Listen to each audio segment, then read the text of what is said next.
नमस्कार साथियों, स्वागत है आपका ऑनलाइन स्टडी ग्रुप में। आगामी यूपीपीसीएस प्रारंभिक परीक्षा 2023 के लिए चलाई जा रही स्पेशल श्रृंखला के अंतर्गत आज की क्लास में सामान्य अध्ययन और करंट अफेयर्स के नए प्रश्नों को कवर कराया जाएगा। तो चलिए प्रारंभ करते हैं। आज का जो सबसे पहला प्रश्न है, पूछा जा रहा है कि विश्व कुश्ती चैंपियनशिप में 53 किलोग्राम वर्ग में किस भारतीय महिला पहलवान ने कांस्य पदक जीता है? तो आपका जवाब होगा विनेश फोगाट। यानी विनेश फोगाट वो भारतीय महिला पहलवान है जिन्होंने विश्व कुश्ती चैंपियनशिप में 53 किलोग्राम वर्ग में कांस्य पदक जीता है। यहां पर एक बात और आपको ध्यान में रखना है कि विभिन्न वर्गों में एक से अधिक पदक जीतने वाली पहली भारतीय महिला पहलवान बनी है विनेश फोगाट। क्लियर है? अगला प्रश्न देखिए, पूछा जा रहा है कि शून्य अभियान क्या है? तो याद रखिएगा, शून्य प्रदूषण ई मोबिलिटी अभियान है शून्य अभियान। अगर आपसे यह प्रश्न पूछा जाए कि शून्य अभियान किसके द्वारा लॉन्च किया गया, तो याद रखिएगा नीति आयोग ने RMI अर्थात रॉकी माउंटेन इंस्टीट्यूट और RMI इंडिया के सहयोग से 15 सितंबर 2021 को शून्य अभियान को लॉन्च किया था। याद रखिएगा, शहरी क्षेत्र में डिलीवरी के मामले में इलेक्ट्रिक वाहनों को अपनाने में तेजी लाने के उद्देश्य से शून्य अभियान का प्रारंभ किया गया था। अगला प्रश्न देखिए, पूछा जा रहा है कि वर्ल्ड वाटर कांग्रेस और प्रदर्शनी 2022 कब आयोजित की गई? तो याद रखिएगा 11 सितंबर से 15 सितंबर 2022 के बीच वर्ल्ड वाटर कांग्रेस और प्रदर्शनी 2022 का आयोजन किया गया। अब यह प्रश्न उठता है कि ये जो वर्ल्ड वाटर कांग्रेस और प्रदर्शनी 2022 है, किसके द्वारा आयोजित की गई? तो इंटरनेशनल वाटर एसोसिएशन अर्थात IWA के द्वारा ये आयोजित की गई। इसका आयोजन स्थल कहाँ था? तो इसका आयोजन स्थल कोपेनहेगन था, जो कि डेनमार्क की राजधानी है। यदि आपसे पूछा जाए कि वर्ल्ड वाटर कांग्रेस और प्रदर्शनी 2022 की थीम क्या थी, तो आपका जवाब होगा water for smart liable cities. Clear? यहां पर एक बात और याद रखिएगा कि इसी प्रदर्शनी के दौरान भारत और डेनमार्क के बीच में एक श्वेत पत्र भी जारी किया गया।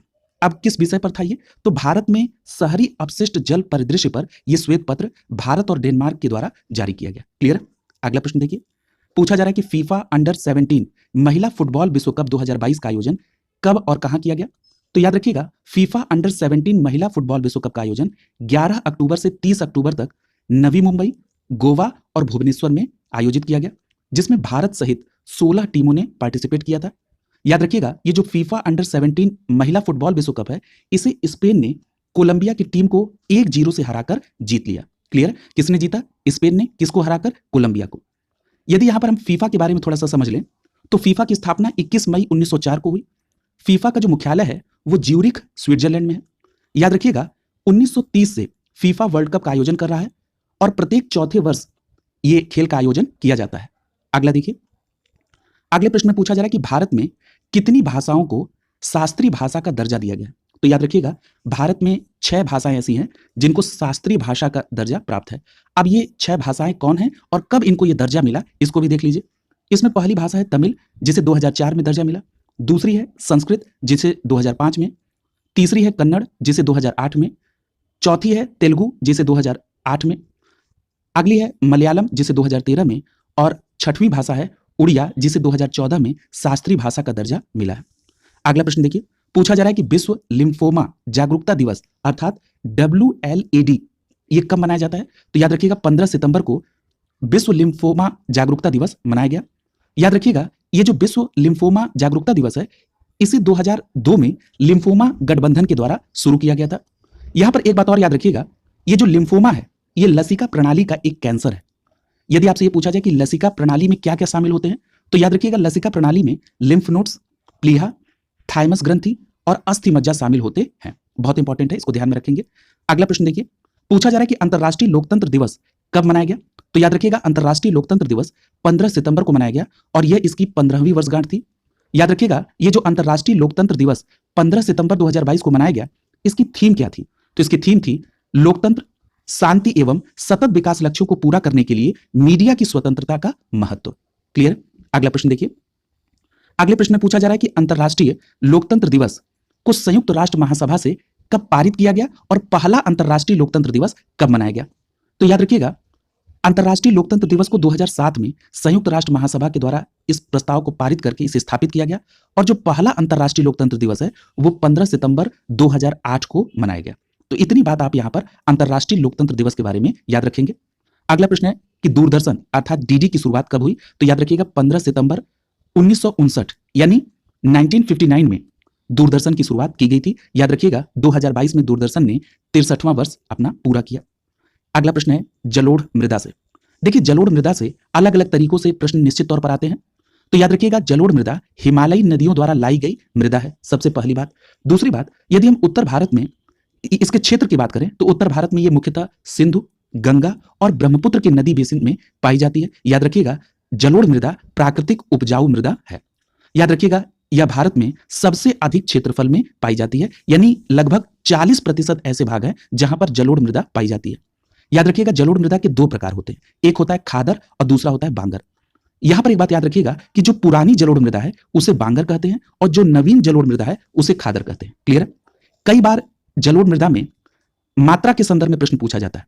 तो याद रखिएगा जलोढ़ मृदा में ह्यूमस, नाइट्रोजन और फास्फोरस की कमी पाई जाती है, जबकि पोटेशियम और चूना प्रचुर मात्रा में पाया जाता है। इस बात को आप जरूर ध्यान में रखेंगे।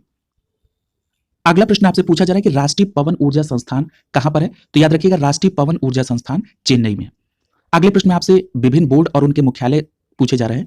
विभिन्न प्रतियोगी परीक्षाओं में आपके यहाँ ये प्रश्न पूछे गए हैं। तो यहाँ पर सबसे पहला दिया है चाय बोर्ड। तो याद रखिएगा चाय बोर्ड का जो मुख्यालय है वो है कोलकाता पश्चिम बंगाल में। कॉफी बोर्ड का मुख्यालय बेंगलुरु कर्नाटक में है। रबर बोर्ड का मुख्यालय कोट्टयम केरल में है और तंबाकू बोर्ड का मुख्यालय गुंटूर आंध्र प्रदेश में है। अगले प्रश्न में आपसे पूछा जा रहा है कि भूमध्य सागर की कुंजी किसे कहा जाता है? तो याद रखिएगा जिब्राल्टर जल संधि को भूमध्य सागर की कुंजी कहा जाता है। याद रखिएगा जब जल संधि की बात आती है तो आप सभी को पता है कि जल संधि दो जलीय भागों को आपस में जोड़ती है और यही जल संधि स्थल भागों को अलग करती है। अगर पूछा जाए कि जिब्राल्टर जल संधि के संदर्भ में तो याद रखिएगा भूमध्य सागर और अटलांटिक महासागर को यह जोड़ती है और यूरोप और अफ्रीका महाद्वीप को यह जिब्राल्टर जल संधि अलग करती है। अगला प्रश्न पूछा जा रहा है कि दक्षिण का ब्रिटेन किसे कहा जाता है? तो याद रखिएगा दक्षिण का ब्रिटेन न्यूजीलैंड को कहा जाता है। याद रखिएगा दो प्रमुख द्वीपों का यह देश है। ये जो दोनों द्वीप हैं ये कुक जल संधि के द्वारा एक दूसरे से अलग होते हैं। याद रखिएगा यहाँ के जो प्रमुख पर्वत हैं उसमें दक्षिण आल्प्स है जिसकी सर्वोच्च चोटी क्या है? Mount cook. याद रखेंगे। अगला प्रश्न है कि विभिन्न देशों की जो सीमाएं बनाने वाली नदियां हैं उनके संदर्भ में देखिए पहली नदी का नाम है साल्विन नदी। याद रखिएगा ये जो साल्विन नदी है ये म्यांमार और थाईलैंड के बीच में सीमा बनाती है। वहीं अगर हम बात करें अमूर नदी की तो अमूर नदी चीन और रूस के बीच में सीमा बनाती है। ऑरेंज नदी दक्षिण अफ्रीका और नामीबिया के बीच सीमा बनाती है और वहीं रियो ग्रांडे नदी अमेरिका और मैक्सिको के बीच सीमा बनाती है। अगला प्रश्न पठार से संबंधित है। यहां पर जो सबसे पहला पठार दिया वो है लॉरेंसिया पठार। तो याद रखिएगा ये कनाडा में है। मेसेटा पठार स्पेन में है। बोगोटा पठार कोलंबिया में है। एबिसिनियन पठार इथियोपिया में है। किम्बरले पठार कहां पर है? तो याद रखिएगा किम्बरले पठार ऑस्ट्रेलिया में है। कोलोराडो पठार यूएसए में है। चियापास पठार कहां पर है? मध्य मैक्सिको में है। अनातोलिया का पठार कहां पर है? तुर्की में है। और यदि पूछा जाए कि ग्रेट बेसिन पठार कहां पर, तो याद रखिएगा कोलंबिया और कोलोराडो नदी के बीच में ग्रेट बेसिन पठार है। अगला प्रश्न देखिए। अगला प्रश्न पूछा जा रहा है कि विश्व ओजोन दिवस कब मनाया गया? तो याद रखिएगा विश्व ओजोन दिवस 16 सितंबर को मनाया गया। और यदि आपसे यह पूछा जाए कि विश्व ओजोन दिवस 2022 की थीम क्या थी, तो आपका जवाब होगा Montreal protocol @35 global cooperation protecting life on earth.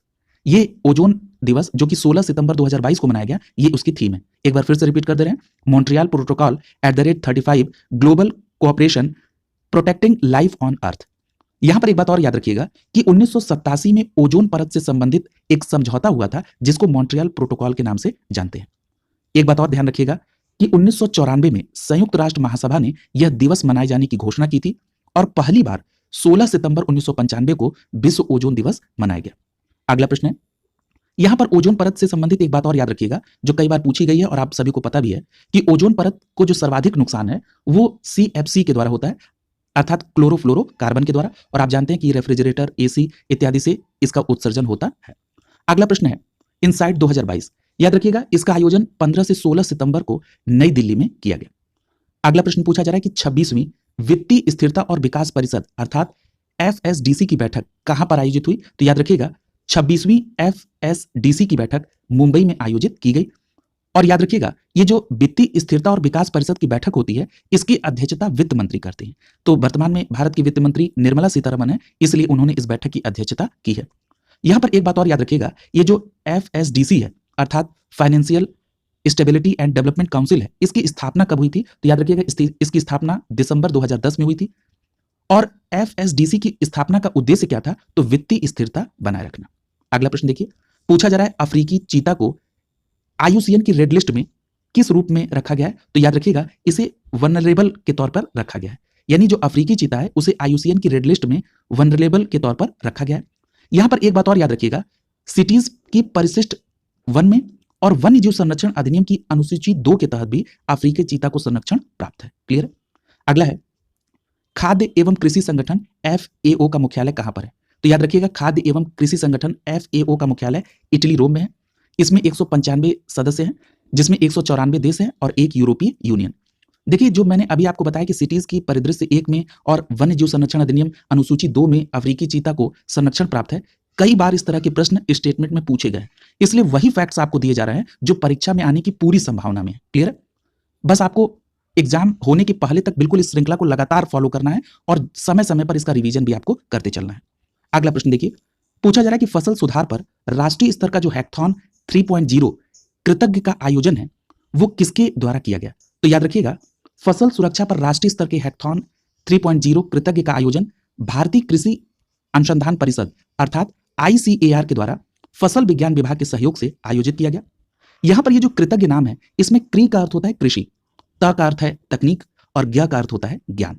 याद रखिएगा ये जो कृतज्ञ का आयोजन है ये राष्ट्रीय कृषि उच्च शिक्षा परियोजना अर्थात NAHEP के तहत किया जा रहा है। क्लियर है? अब यहां पर अभी चर्चा हुई है कि इसका आयोजन ICAR द्वारा किया जा रहा है और फसल विज्ञान विभाग का सहयोग लेते हुए। तो यहां पर जरा ICAR के संदर्भ में भी कुछ बातें देख लीजिए। अभी आपने जाना इसे भारतीय कृषि अनुसंधान परिषद कहते हैं। इसकी स्थापना 16 जुलाई 1929 को हुई कृषि पर रॉयल कमीशन के सुझाव पर। और अगर आपसे यह प्रश्न पूछा जाए कि ICAR का मुख्यालय कहां पर है तो आपका सीधा जवाब होगा नई दिल्ली में। अगला प्रश्न देखिए, पूछा जा रहा है कि राष्ट्रीय लॉजिस्टिक्स नीति अर्थात NLP का शुभारंभ कहां किया गया? तो याद रखिएगा राष्ट्रीय लॉजिस्टिक्स नीति NLP का शुभारंभ नई दिल्ली में प्रधानमंत्री नरेंद्र मोदी जी के द्वारा किया गया। अब यह प्रश्न उठता है कि जो राष्ट्रीय लॉजिस्टिक्स नीति है इसको लाने का उद्देश्य क्या है? तो याद रखिएगा इस नीति के द्वारा भारतीय वस्तुओं की प्रतिस्पर्धा में सुधार करना, आर्थिक विकास को बढ़ाना और रोजगार के अवसर में वृद्धि करना, ये इसका मूल उद्देश्य है। अगला प्रश्न पूछा जा रहा है आर्मेनिया और अजरबैजान के बीच जो संघर्ष की स्थिति है तो उसमें यहां से कुछ प्रश्न आपसे पूछे जाने की संभावना है। सबसे पहली बात तो ये जान लीजिए कि आर्मेनिया और अजरबैजान के बीच जो संघर्ष की स्थिति है उसको किस रूप में जाना जा रहा है? तो इसको नागोर्नो काराबाख संघर्ष के रूप में जाना जाता है। किस रूप में? नागोर्नो काराबाख संदर्भ। ठीक है, तो याद रखिएगा नागोर्नो काराबाख संघर्ष जो है वो किन दो देशों के बीच है? अगर यह प्रश्न पूछा जाए तो आपका सीधा जवाब होगा आर्मेनिया और अजरबैजान के बीच। क्लियर है? अब आपसे यहां से हो सकता है राजधानी पूछ ली जाए, तो आर्मेनिया की राजधानी येरेवन है, या इसको कई जगह येरेवान भी लिखा आप देखेंगे। तो आर्मेनिया की राजधानी येरेवन। और अगर हम अजरबैजान की राजधानी की बात करें तो अजरबैजान की राजधानी है बाकू। अब ये भी देख लीजिए जरा कि इसी अजरबैजान की जो सीमा है वो कैस्पियन सागर से भी लगती है, और कैस्पियन सागर से तो कई बार प्रश्न पूछे गए आपके यहाँ। तो जरा देख लीजिए कि कैस्पियन सागर से कौन कौन से देश सीमा लगाते हैं। तो याद रखिएगा इसमें अजरबैजान शामिल है, कजाकिस्तान है, तुर्कमेनिस्तान है, ईरान है और रूस है। तो याद रखेंगे इसे। अगला प्रश्न देखिए, पूछा जा रहा है कि प्रधानमंत्री आवास योजना ग्रामीण, जिसे आप शॉर्ट फॉर्म में PMAYG के नाम से जानते हैं, इसका प्रारंभ कब हुआ था? तो याद रखिएगा प्रधानमंत्री आवास योजना ग्रामीण का प्रारंभ अप्रैल 2016 में हुआ था। किस मंत्रालय के अंतर्गत? ग्रामीण विकास मंत्रालय के अंतर्गत। याद रखिएगा ग्रामीण इलाकों में जिनके पास पक्के घर का मकान नहीं है उनको पक्के घर का छत और अन्य सुविधाओं सहित मकान उपलब्ध कराया जाए, ये मूल उद्देश्य है प्रधानमंत्री आवास योजना ग्रामीण का। और इसकी जो डेडलाइन थी वो पहले थी 2022। कोविड के कारण इसमें कुछ काम डिले हुआ। अब सरकार ने यह निर्णय लिया है कि जो प्रधानमंत्री आवास योजना ग्रामीण है इसकी डेडलाइन को बढ़ाकर मार्च 2024 तक कर दिया गया है। क्लियर है? याद रखिएगा ये जो प्रधानमंत्री आवास योजना ग्रामीण है ये पूर्व की एक योजना है इंदिरा गांधी आवास योजना, उसी के स्थान पर लाई गई थी। आपने देखा होगा कि योजनाओं के संदर्भ में आपसे यह प्रश्न पूछा जाता है कि इसमें केंद्र और राज्यों की कितनी हिस्सेदारी है, जिसमें लागत आएगी उसमें कितना केंद्र देगी और कितना राज्य। तो याद रखिएगा अगर हम मैदानी क्षेत्रों की बात कर लें तो इसमें केंद्र और राज्य सरकार के बीच में 60 और 40 का रेशियो है, और यदि हम हिमालयी क्षेत्र की बात करें तो इसमें केंद्र और राज्य के बीच में 90 और 10 का रेशियो है लागत में अपनी हिस्सेदारी देने का। याद रखिएगा ये जो प्रधानमंत्री आवास योजना है इसमें जो लाभार्थियों का चयन है ये सामाजिक और आर्थिक और जो जाति जनगणना 2011 है वहां से इन नामों का चयन किया जा रहा है। अगला प्रश्न देखिए, अगले प्रश्न में पूछा जा रहा है कि भारत के पहले मुस्लिम मुख्य न्यायाधीश का नाम क्या है? तो याद रखिएगा भारत के पहले मुस्लिम मुख्य न्यायाधीश अर्थात CJI का नाम M हिदायतुल्ला है। याद रखिएगा 18 सितंबर को 11वें CJI की अर्थात M हिदायतुल्ला जी की पुण्यतिथि थी।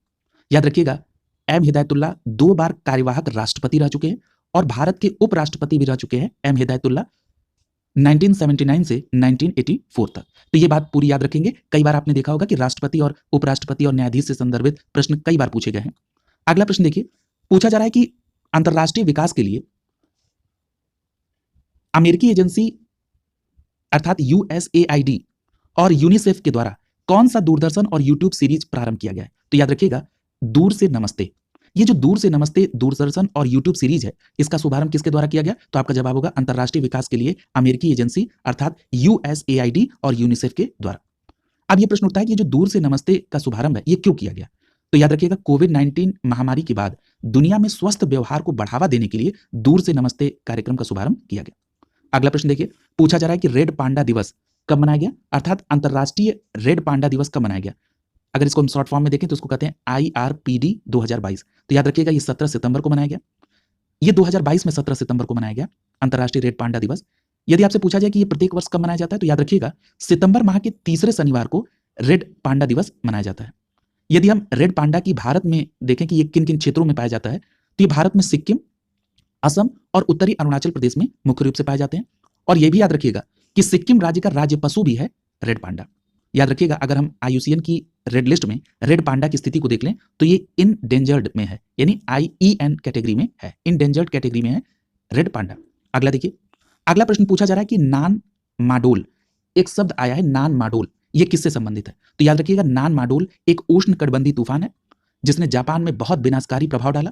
याद रखिएगा, अमेरिकी नौसेना के ज्वाइंट टाइफून वार्निंग स्टेशन, जिसको शॉर्ट फॉर्म में JTWC कहा जाता है, इसने नान माडोल को सुपर टाइफून के रूप में वर्गीकृत किया गया। तो हो सकता है आपसे यह भी प्रश्न पूछ लिया जाए कि नान माडोल क्या है। आपके विकल्प में उष्णकटिबंधीय तूफान भी लिखा रह सकता है और यह भी लिखा रह सकता है कि यह एक सुपर टाइफून है। क्लियर? तो अब आप इसको उस समय देख लेंगे। अगला देखिए, पूछा जा रहा है कि राज्यों के जो पर्यटन मंत्री हैं, इनका राष्ट्रीय सम्मेलन कहाँ हुआ? तो याद रखिएगा, राज्यों के पर्यटन मंत्रियों का जो राष्ट्रीय सम्मेलन है वो धर्मशाला, जो कि हिमाचल प्रदेश में आयोजित हुआ। याद रखिएगा, इसी राज्यों के पर्यटन मंत्रियों की जो राष्ट्रीय सम्मेलन धर्मशाला हिमाचल प्रदेश में हुई, इसमें केंद्रीय पर्यटन एवं संस्कृति मंत्री जी किशन रेड्डी ने एक घोषणा की। वो घोषणा किससे संबंधित है? अंबेडकर सर्किट को कवर करने के लिए पर्यटन ट्रेन चलाने के से संदर्भित है। अब ये जो अंबेडकर सर्किट है, इसमें कौन कौन सी जगहें आएंगी, ये बहुत महत्वपूर्ण है। तो याद रखिएगा, अंबेडकर सर्किट में महू आएगा, महू जो कि मध्य प्रदेश में है और अंबेडकर साहब की जन्मस्थान है। दूसरा है इसमें नागपुर, नागपुर कहाँ है? महाराष्ट्र में है। और नागपुर वो जगह है जहां पर अंबेडकर साहब ने बौद्ध धर्म अपनाया था। आप सभी को पता है कि दिल्ली में वो अंतिम समय में रहे। और दादर, जो कि कहां पर है? महाराष्ट्र में। दादर में उनका शरीर दफनाया गया था, तो इसे भी अंबेडकर सर्किट में जोड़ा गया। अगला प्रश्न पूछा जा रहा है कि हाल ही में रामेसेस द्वितीय, जो कि मिस्र के राजा थे, इनके युग की गुफा मिली है। यानी रामेसेस द्वितीय जो कि मिस्र के राजा हैं, उनके युग की एक गुफा मिली है। वो कहां मिली है? तो याद रखिएगा, इजराइल में मिली है। कहां मिली है? इजराइल में मिली है। क्लियर? अगला प्रश्न देखिए, अगला प्रश्न पूछा जा रहा है यूनिसेफ के संदर्भ में। बहुत अच्छा प्रश्न है। याद रखिएगा, यूनिसेफ को पहले किस नाम से जाना जाता था? The United Nations International Children's Emergency Fund, और वर्तमान में से यूनाइटेड नेशंस चिल्ड्रंस फंड के नाम से जाना जाता है। क्लियर? याद रखिएगा, यूनिसेफ की जो स्थापना है वो 1946 में हुई और यूनिसेफ का मुख्यालय न्यूयॉर्क में है। याद रखिएगा, 1953 में यूनिसेफ संयुक्त राष्ट्र का स्थायी हिस्सा बन गया। यदि हम यूनिसेफ के वर्तमान कार्यकारी निदेशक की बात करें तो कैथरीन रसेल, ये यूनिसेफ के वर्तमान में कार्यकारी निदेशक हैं। अगला प्रश्न है शून्यवाद। सबसे पहली बात तो शून्यवाद एक दार्शनिक सिद्धांत है। अब ये जो शून्यवाद एक दार्शनिक सिद्धांत है, क्या कहता है? तो शून्यवाद के अनुसार संसार की सभी वस्तुएं व पदार्थ, यानी सभी वस्तुएं हो या पदार्थ हो, ये सभी सत्ताहीन है। याद रखिएगा, शून्यवाद का अगर पूछा जाए कि माध्यमिक शून्यवाद का प्रणेता कौन है, तो नागार्जुन को माध्यमिक शून्यवाद का प्रणेता माना जाता है। अगला है विशिष्टाद्वैत। याद रखिएगा, विशिष्टाद्वैत का तात्पर्य होता है संशोधित अद्वैतवाद। अगर आपसे यह पूछा जाए कि विशिष्टाद्वैत के प्रतिपादक कौन है, तो याद रखिएगा रामानुजमाचार्य। अगला प्रश्न है अद्वैतवाद से संबंधित। अद्वैतवाद का मतलब होता है परम सत्ता ब्रह्म, अद्वैत। देखिए, अद्वैत का अगर आप शाब्दिक अर्थ देखेंगे तो द्वैत का मतलब होता है दो, और उसके आगे अ लगा है, इसका मतलब है निगेटिव, यानी दो नहीं एक। अद्वैत का मतलब क्या हुआ? दो नहीं एक, यानी परम सत्ता कौन? ब्रह्म। ये किसकी संकल्पना है? अद्वैतवाद की। याद रखिएगा, अगर इसके प्रतिपादक का नाम पूछा जाए तो शंकराचार्य जी हैं। अगला आता है अनेकांतवाद। याद रखिएगा, अनेकांतवाद ये संसार में अनेक वस्तुएं हैं और प्रत्येक वस्तु का अनंत धर्म है, ये कहता है अनेकांतवाद। और अनेकांतवाद जैन दर्शन का सिद्धांत है। क्लियर? अगला प्रश्न देखिए, अगला प्रश्न आपसे अजी नदी के संदर्भ में पूछा जा रहा है।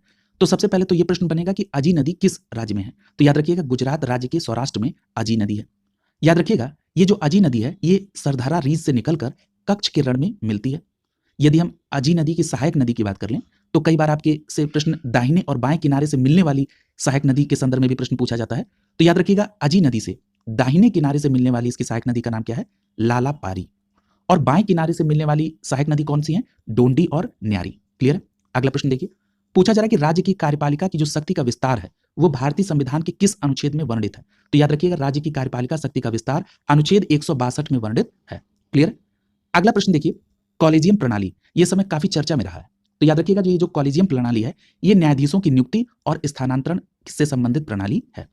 याद रखिएगा ये जो कॉलेजियम प्रणाली है ये किसी संसद के अधिनियम या किसी अन्य प्रावधान के तहत निर्मित नहीं हुई है, ये सुप्रीम कोर्ट के निर्णयों के माध्यम से विकसित हुई है। पहली बात।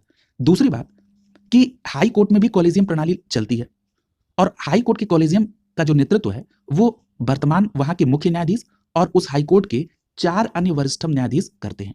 अगर हम यही बात कर लें सुप्रीम कोर्ट के कॉलेजियम की तो सुप्रीम कोर्ट के कॉलेजियम की भी अध्यक्षता सुप्रीम कोर्ट के मुख्य न्यायाधीश और वहां के 4 अन्य वरिष्ठ न्यायाधीश करते हैं। याद रखिएगा ये जो कॉलेजियम है इसकी संरचना बदलती रहती है। क्लियर?